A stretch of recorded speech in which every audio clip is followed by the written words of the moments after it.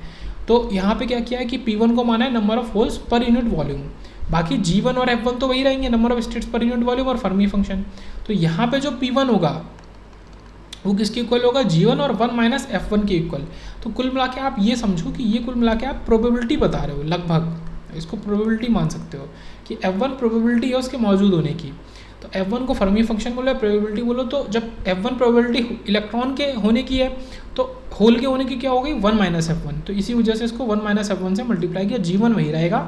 तो ये 1 क्या बता रहा है, क्योंकि मटीरियल 1 की बात हुई इसलिए सब कुछ 1 है यहाँ पे। Okay, N1 is equal to G1 F1 और P1 equal to G1 1 minus F1। For material 2 की बात करते हैं, यहाँ पे G2 आ गया, F2 आ गया, ठीक है। यहाँ पे क्या था 1 plus e raise to e minus F1 इस तरीके से, ठीक है, अपॉन KT था। ऐसे यहाँ पे 1 plus e raise to e minus e F2 और अपॉन KT हो जाएगा। तो ये चीज़ हमने यहाँ यूज़ करी है। तो यहाँ पे भी सेम इक्वेशन वैसे ही आपका N2 is equal to G2 F2 और P2 इजकल टू होल वाला नंबर ऑफ होल्स आपका G2 1 माइनस F2। तो ये कुछ सिमिलर इक्वेशन आ गई, ये 4 इक्वेशन आ गई आपकी N1 P1 और N2 P2, ये 4 इक्वेशन आ गई, इनको यूज़ करेंगे आगे। एट द थर्मल इक्विलिब्रियम की बात करते हैं। The flux across the junction, तो जंक्शन के अक्रॉस फ्लक्स कितना होगा, ठीक है, कुछ ना कुछ फ्लक्स तो जनरेट होगा। ये आपका क्या है, ये आपके मान लिया दो मटेरियल है, अब इनको जोड़ दिया तो फिर इसमें कुछ या तो इधर से इधर फ्लक्स जनरेट हो रहा है या इधर से इधर फ्लक्स जनरेट हो रहा है। वो फ्लक्स की बात कर रहे हैं, वो कितना है, दोनों मटेरियल अलग थे, मान लो P और N था या फिर 1 और 2 था, उस फ्लक्स की बात कर रहे हैं। Okay, flux across the junction from left to right is equal to from right to left, दोनों इक्वल ही होंगे, उनकी डायरेक्शन अलग होगी बट दोनों इक्वल ही होंगे। ओके, मान लो इधर ज़्यादा पानी है, इधर ज़्यादा पानी है, तो इधर कम है, इधर कम है, तो फिर ये राइट से लेफ्ट में लेफ्ट से राइट में जाएगा पानी। ओके, मान लो दो बकेट वाला एग्जांपल ले रहे हैं, तो इधर ज़्यादा है इधर कम है, तो फिर ये इधर से लेफ्ट से राइट में जाएगा, अगर इसका उल्टा है तो राइट से लेफ्ट में जाएगा। तो वही बात बोलिए कि flux across the junction from left to right या फिर फ्रॉम राइट टू लेफ्ट, दोनों इक्वल होंगे। ओके, तो ये चीज़ हो गई। तो इससे हम क्या कह सकते हैं कि N1 इंटू P2 और N2 इंटू P1 दोनों इक्वल हैं। कैसे, मतलब यहाँ से इलेक्ट्रॉन इधर जा रहा है और होल हमेशा उसका उल्टा चलता है, तो जब इलेक्ट्रॉन E1 वाला इधर जा रहा है तो होल कहाँ से इधर जा रहा है, तो ये बात है कि P1 फिर इधर से इधर जा रहा है, वो इलेक्ट्रॉन और होल एक दूसरे के उल्टे चलते हैं। और एक मिनट, इसी टाइम पे हमने क्या कहा कि E2 जो मतलब इलेक्ट्रॉन सेकंड वाले मटेरियल का, उसको E2 बोल दिया, वो इधर से इधर जाएगा, तो होल उसका उल्टा जाएगा, होल उधर से इधर आएगा, तो ये P2 हो गया। अब आप देखो कि E1 और P2 की डायरेक्शन एक जैसी है, मतलब N1 और P2 की डायरेक्शन एक जैसी है, और ऐसे ही N2 और P1 की डायरेक्शन एक जैसी है। तो इस वजह से हमने ये यहाँ पे इसको इस्तेमाल किया है, N1 P2 equal to N2 P1, तो इस वजह से ये हमने यहाँ पे इस्तेमाल किया है। तो देखते हैं, इसमें सब्स्टिट्यूशन कर देंगे, N1 डाल दिया हमने G1F1, ये हमने P2 डाल दिया, फिर ये N2 डाल दिया G2F2, और ये N1 डाल दिया, सॉरी P1 डाल दिया। ये क्या है आपका P1 है, और ये वाला आपका क्या था, P2 था, ये डाल दिए। तो इसमें सब मल्टीप्लाई किया, अब जिससे जो कट जाएगा, ये सेकंड वाला टर्म इधर कट गया, ये बचा, इसमें से G1 G2 कट गया, तो F1 इक्वल टू F2 आ गया। तो कुल मिला के जो प्रोबेबिलिटी वाली बात कर रहे थे ना, फंक्शन आपका एनर्जी फंक्शन, ओके, ये फर्मी फंक्शन जिसको बोला है, तो ये फर्मी फंक्शन दोनों के इक्वल होंगे। ये फर्मी फंक्शन जो है ये आपका इक्वल हो गया दोनों का, मटेरियल 1 की बात करें, मटेरियल 2 की बात करें, तो F1 इक्वल टू F2 आ गया। अब जब ये इक्वल आ गया तो इसकी फिर हम पर्टिकुलर वैल्यूज़ को लगा दिया, F1 और F2 की वैल्यूज़ को लगा दिया, तो 1/e⁻e−EF1 और upon KT 1+e⁻e−EF2 upon KT, बस EF1 EF2 का अंतर है, बाकी सब सेम है। जब इनका अंतर है तो इसको इधर भेजो, इसको इधर भेजो, तो 1 से 1 चला जाएगा, ये समथिंग सब कुछ सेम है, तो फिर EF1 इक्वल टू EF2 आ जाएगा।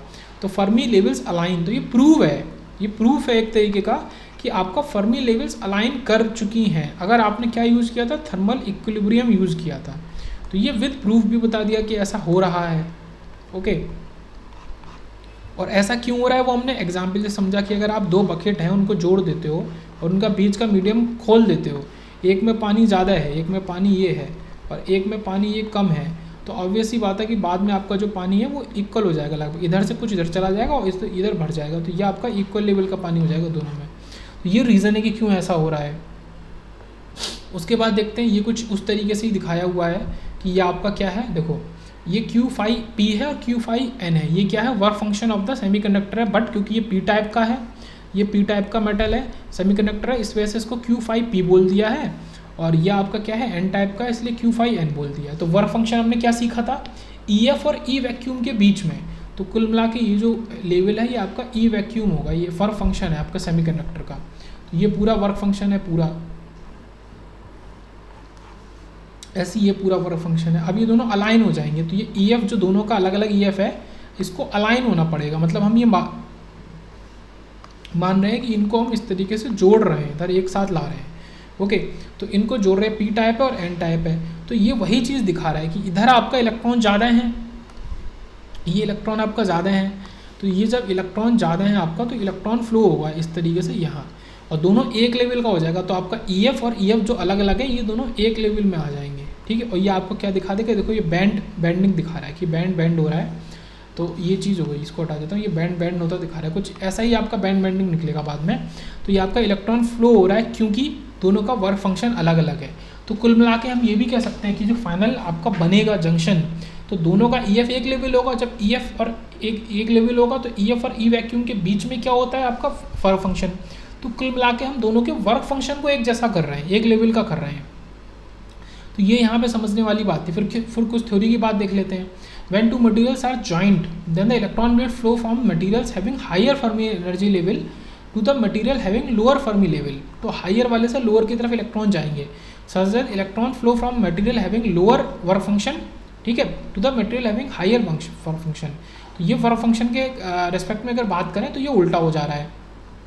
ओके, तो वर्क फंक्शन कहाँ से कहाँ जा रहा है? जिसका लोअर वर्क फंक्शन है, इसका लोअर है, इस वाले का लोअर से आपका हायर वर्क फंक्शन वाली साइड में जा रहा है, क्योंकि वर्क फंक्शन को हमको एक जैसा करना है, बराबर लेके आना है। और अगर इलेक्ट्रॉन की बात करें तो जहाँ इलेक्ट्रॉन ज़्यादा है वो ज़्यादा वाले से कम वाली जगह पे जाएंगे। तो ये तो डायग्राम एकदम छप जाना चाहिए दिमाग में, इसको देख के तुरंत समझ में आ रहा है कि अच्छा वर्क फंक्शन और नंबर ऑफ इलेक्ट्रॉन के रेस्पेक्ट में हम क्या बोल रहे हैं, कैसे बता रहे हैं कि हमारा इलेक्ट्रॉन किधर से किधर जाएगा। ओके, सो नेक्स्ट देखते हैं। फिर देखते हैं कि वॉच फॉर हाउ इलेक्ट्रॉन्स, ठीक है, ये तो पूरा पढ़ लिया था ये पैरा। फिर आता है कि watch for how the electrons move and how the conduction band edge will move with respect to Fermi level.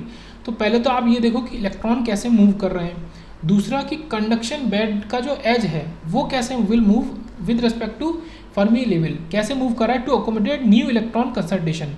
हमें ये देखना है कि आपका ईसी जो है वो कैसे मूव कर रहा है विद रेस्पेक्ट, मतलब to accommodate new electron concentration. तो आप यहाँ पे देखोगे कि आपका ये जो डिफरेंस है, मतलब आप एक चीज़ समझो कि ये जो डिफरेंस है इसके और इसके बीच में, ये वही रहेगा, इसमें चेंज नहीं आएगा। आप मतलब बहुत वैसी बात वाली बात है बट समझनी पड़ेगी। ये जो ईसी और ईएफ के बीच का जो डिफरेंस है ये सेम रहेगा। तो इसका मतलब क्या हुआ? इसका मतलब क्या हुआ कि हमको ईसी को ऊपर ले जाना पड़ेगा। समझ रहे हो आप? मतलब हमें इस पूरी चीज़ को उठा के ऊपर ले जाना पड़ेगा। किस पूरी चीज़ को? इस पूरी चीज़ को, इसको, ये जो पूरा है इसको उठा के ऊपर ले जाएंगे ताकि ईएफ एक लेवल में आ जाए। तो इससे होगा क्या? इससे ये होगा, समझो, इससे ये होगा, मान लो ये ईसी इधर वाला है और ये ईसी इधर वाला है। अब हमने क्या किया कि इसका ईएफ तो काफ़ी नीचे था, इसका ईएफ इधर था, हमने ईएफ को तो मिला दिया। ये देखो ईएफ और ईएफ को तो मिला दिया। ओके, ईएफ ये ईसी है। तो आप ये चेक करो कि ईसी आपका कैसे कैसे ऊपर नीचे जाएगा। ईएफ को मिलाने के लिए इस ईसी को ऊपर जाना पड़ेगा, और जैसे ये ईसी ऊपर जाएगा, जब ईसी से ईसी मिलाओगे और यहाँ ईवी होगा, ईवी से ईवी मिलाओगे, देखो ये आपका बैंडिंग आपको तुरंत आपको शो हो गया कि इस तरीके से आपका बैंड हो रहा है।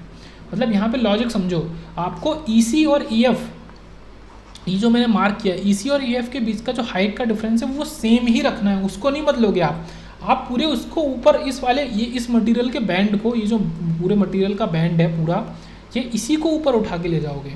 ये चीज़ हम यहाँ पे कर रहे हैं, अभी आप आगे देखेंगे भी। ओके, तो आपको ये देखना है कि ईसी आपका कैसे बदलता है। तो यहाँ पे फॉर्मूला यूज़ कर रहे हैं n equal to NC e⁻ तो यहाँ पे हम बात कर रहे हैं कि अगर n बढ़ेगा हमारा, तो क्योंकि ये माइनस है और ये इसका डायरेक्टली प्रोपोर्शनल है, बट e⁻ है, तो कुल मिला के ये कैसा हो जाएगा n इक्वल टू NC, और ये आपका आपका EC-EF नीचे चला जाएगा, है ना, ये नीचे चला जाएगा अपॉन KT, और ये जब नीचे चला जाएगा तो ये इसके इन्वर्सली प्रोपोर्शनल हो जाएगा। ठीक है, EC के कुछ कुल मिला के ये कह सकते हैं। जब ये इसके इन्वर्सली प्रोपोर्शनल होगा, अगर हम n को बढ़ा रहे हैं, इसका मतलब EC-EF ये जो पूरा टर्म है ये घट रहा है, क्योंकि ये डिनोमिनेटर में था। इसका क्या मतलब है कि EC आपका क्लोज आ रहा है EF के। Okay, EC is coming closer to EF। If अगर हम बात करें कि n को हम घटाएं, ठीक है, नंबर को घटाएं, तो EC आपका ऊपर जाएगा, EC is going away from EF, तो EF से EC दूर जाएगा। तो ये दोनों केसेस है, ये हमने कहाँ से निकाले? बस आपको इतना याद रखना है कि इन्वर्सली प्रोपोर्शन रिलेशन है किसके बीच में? n के बीच में और EC-EF के बीच में। ओके, इसको मैं हटा देता हूँ फिलहाल। ये आपका फाइनल रिलेशन आया। ये इंपॉर्टेंट है आपका कि n और EC-EF के बीच में इन्वर्सली प्रोपोर्शनल रिलेशन है। अगर आप n को बढ़ा दोगे तो EC-EF घट जाएगा, अगर आप इसको घटा दोगे तो ये आपका बढ़ जाएगा। तो ये चीज़ हो गई। ओके, आगे देखते हैं, यहाँ पे हम क्या कह रहे हैं। तो यहाँ पे क्या हो रहा है कि अगर वही वाली बात करी गई है कि अगर n को आप बढ़ा रहे हो तो EC-EF घट रहा है, तो EC पास आ रहा है EF के। ओके, ये चीज़ यहाँ पे हो रही है। देखो ये EF है। ओके, तो इस पूरे वाले केस में हम देख रहे हैं, किस में देख रहे हैं, ये ऊपर गया, ये जो पूरा है आपका ये वाला, तो इस पूरे में अगर आप देख रहे हैं तो आपको EC दिख रहा है कि EC आपका पास जा रहा है EF के। ओके, तभी EF फर्मी लेवल अलाइन होगा। ये है आपका EC is coming closer to EF। तो ये चीज़ यहाँ पे है क्योंकि n बढ़ रहा है, क्योंकि n बढ़ रहा है मतलब ये आपको एरो बाइट दिखा रहा है ये कि इलेक्ट्रॉन वहाँ से इधर आ रहे हैं इसमें, तो इस वजह से यहाँ पे इलेक्ट्रॉन बढ़ रहे हैं, नंबर ऑफ इलेक्ट्रॉन, यहाँ पे नंबर ऑफ इलेक्ट्रॉन घट रहे हैं। तो ये आपका हुआ। दूसरा क्या चीज़ है कि जो Q5P है आपका work function of semiconductor P side वाला, वो बड़ा है आपका, क्योंकि आपको दिख रहा है उसकी लेंथ से दिख रहा है कि ये बड़ा है Q5N से, साफ साफ दिख रहा है। तो आपका इधर फंक्शन लार्ज है, इधर आपका लेस है, तो आपका लेस वाली साइड से लार्ज वाली साइड में आपका इलेक्ट्रॉन जाएंगे वर्क फंक्शन की अगर बात करें तो।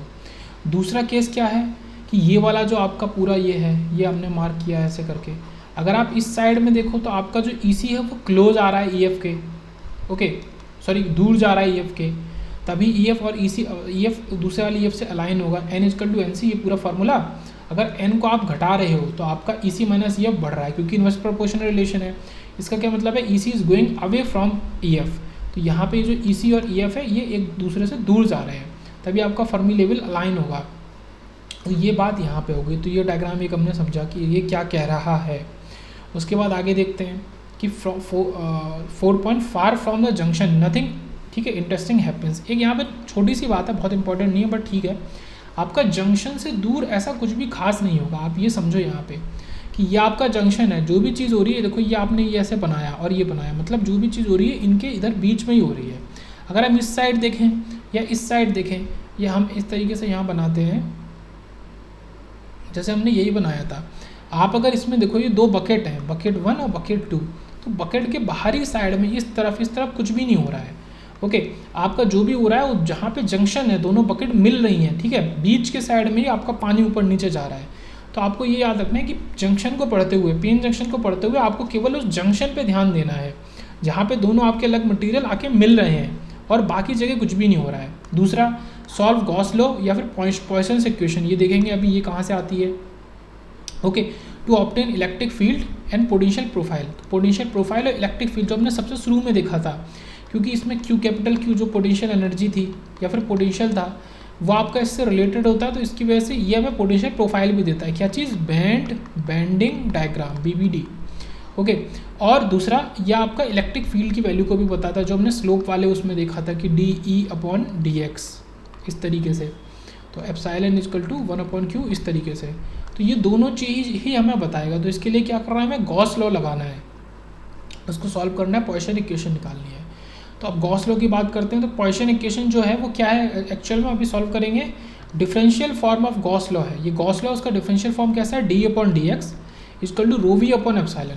तो कुल मिला के कुछ इस तरीके से नॉर्मल है कि E ρv/ε इस तरीके से नॉर्मल है, तो वो d/dx बन जाता है, d/dx = ρv/ε। यहाँ पे E क्या है हमारा, d - d∅/dx है, ओके। तो E हमारा -d∅/dx है।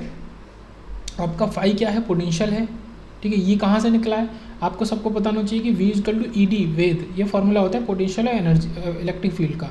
तो यहाँ पे इलेक्ट्रिक फील्ड क्या हो गई, V/d हो गई, और V को हमने क्या बोल दिया, फाई बोल दिया, और φ/d, और इसको हमने क्या कर दिया, डिफरेंशिएट, तो -d∅/ और d क्या है, डिस्टेंस को dx लिख दिया है। तो ये यहाँ से निकला, ये जो पूरा फॉर्मूला है ये V = या बोले तो ये E = V/d से ही निकला है ये फॉर्मूला। ये चीज़ हो गई। यहाँ पे फाई हमने पोटेंशियल को बोला, एक एक चीज़ डिफाइन करते चलते हैं। तो हमने यहाँ पे E में ये लगा दिया, तो ये क्योंकि एक तो ये क्या है, d∅/dx है और एक d/dx बाहर फिर से है, तो ये डबल डिफरेंशिएशन हो गया, और माइनस उसका इधर ले गए, तो d/dx² = -ρv/ε। एप्सिलॉन क्या होता है, εr और ε0। εr क्या होता है, उसके r से पता चल रहा है कि वो रिलेटिव परमिटिविटी की बात कर रहा है। एप्सिलॉन इज परमिटिविटी, ε0 क्या है, permittivity of free space, okay. तो इसकी वैल्यू 8.854 × 10⁻12 ये होती है फिक्स। तो यहाँ से हम एप्सिलॉन निकाल सकते हैं, ओके। एप्सिलॉन r पता होना चाहिए। अगर एप्सिलॉन r 1 है जैसा कि एयर के लिए, तो वहाँ पे एप्सिलॉन = ε0 ही हो जाता है। ये सारी चीज़ें हैं। ρv क्या है, आपका चार्ज पर वॉल्यूम, पर यूनिट वॉल्यूम, या फिर वॉल्यूम चार्ज डेंसिटी है, ये भी सबको पता होता है। तो ये आपका पूरा रिलेशन बना, ओके।